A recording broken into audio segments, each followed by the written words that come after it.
что открылось, это, да, десятина и то, что это с радостью нужно приносить. Это раз. Во-вторых, я поняла, что чем я могу послужить Богу, это десятины, и я приняла решение, но только благодаря Богу, потому что я тоже думала, может быть, я это придумала, а может, это неправильно.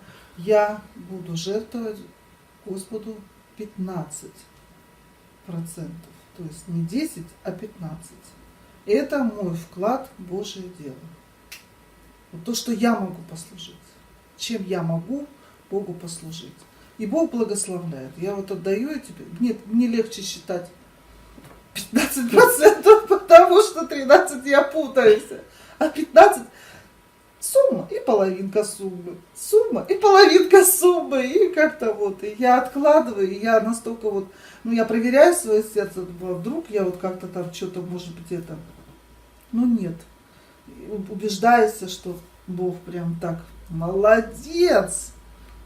Ну, как бы вот для меня вот это вот откровение, что Да. я хотя бы вот этим могу вкладывать в Божье Царство. Мне кажется, тебя уже Бог как-то вот поднимает, и какие-то чудеса в твоей жизни происходят. Ну да, это да, но я как бы все равно, знаешь, вот 15% это сумма не маленькая, это когда, особенно если большая какая-то там, ну, зарплата или еще что-то. И раньше я как-то, считала, когда с маленькой суммы отдаешь, оно не так жалко, а когда вот с большой, я не понимала, ну что там 10% как-то. А вот сейчас мне так открылось, у меня настолько вот эта радость на душе, настолько, вот я, то есть я нашла в себе то, что я могу Богу вот это жертвовать, что я могу вот это отдать. Для меня вот это открытие.